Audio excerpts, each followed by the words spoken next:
Welcome to Real Estate with Gemma Smith. I am your host, Gemma Smith with Compass. And in this series, we are discussing estate planning. It is my goal and my purpose for you to receive information and education that will help you in your estate planning.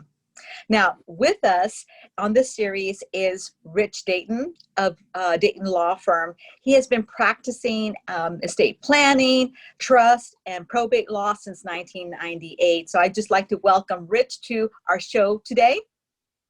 Well, hello there, and thank you for having me. Well, thank you for joining us, Rich, and taking time from your busy schedule and to share your knowledge and talent with us. Now, Rich, in our last segment, you discussed three main points. That was wills, power of attorney of health directive, and power of attorney of property.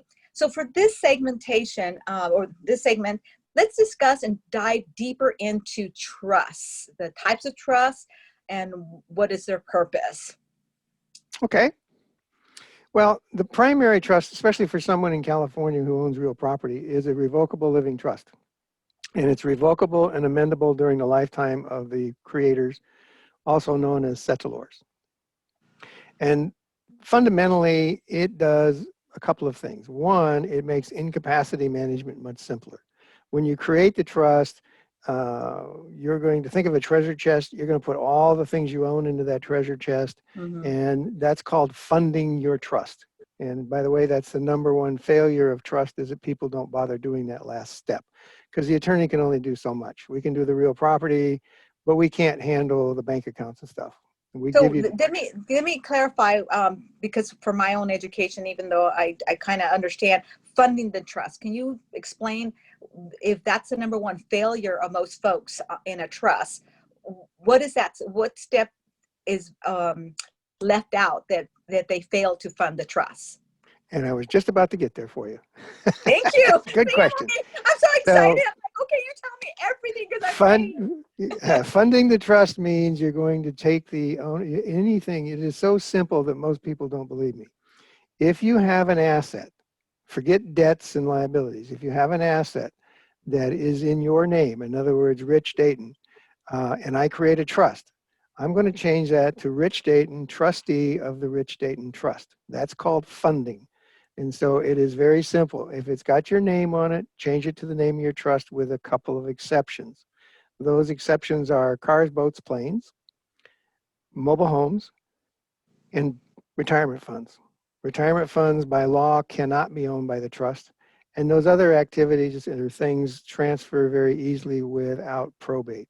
And the whole point of a trust is to make incapacity management simpler. So you become incapacitated and you want somebody to manage your affairs, your financial affairs. It is much simpler for them to do that with a trust in place than just relying on a financial power of attorney.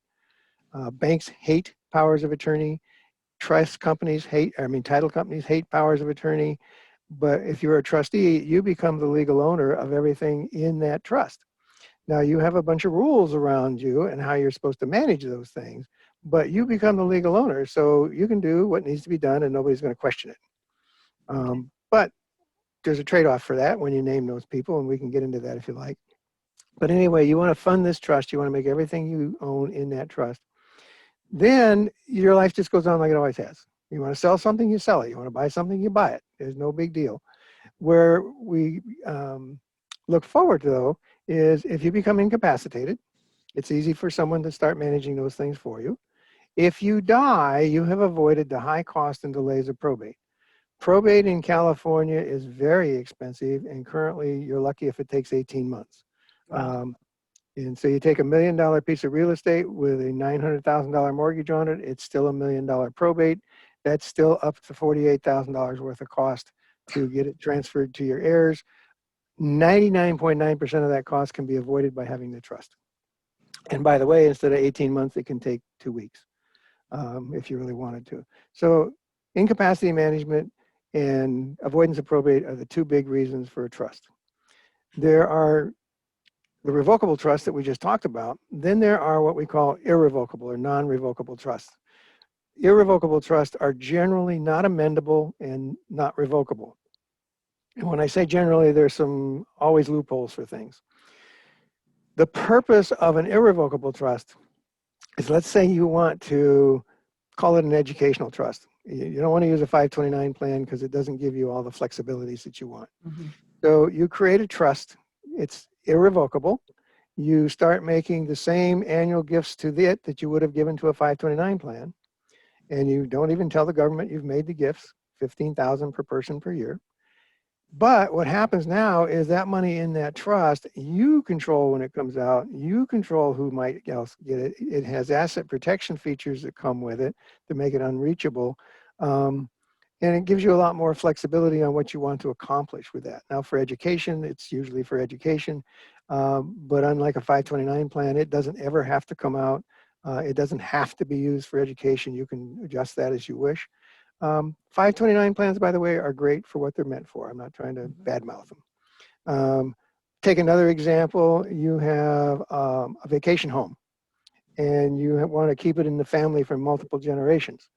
By putting it into what's called a dynasty trust, which is a form of irrevocable trust, you can put that in there and it can be managed for multiple generations, avoid estate taxes for multiple generations, put a management structure around it. But you don't change it easily. Okay, so revocable, you're going to change and amend as you wish. Irrevocable, it's sort of in concrete, but there is some flexibility. And there's reasons for both. One question I talked to, or one answer thing I asked you to talk about was trustees.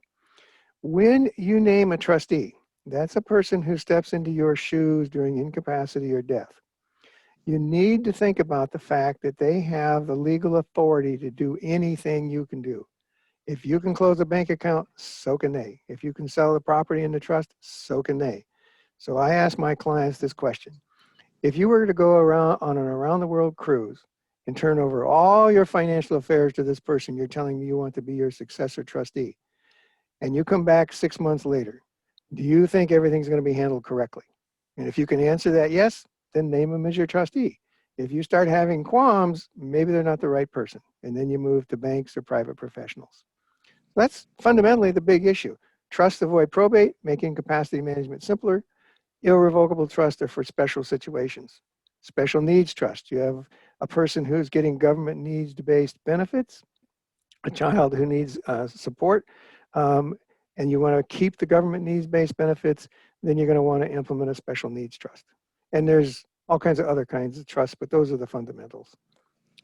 Well, that is great information. I know that I am in that sandwich generation where I'm taking care of our elderly parents that are in the late 80s already, as well as a young adult child who is just, got out of college and entering that workforce. So, we had that 529 plan, in that situation.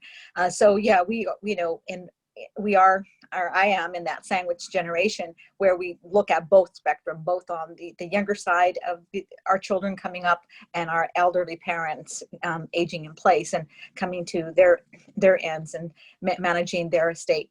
So Rich, thank you so much.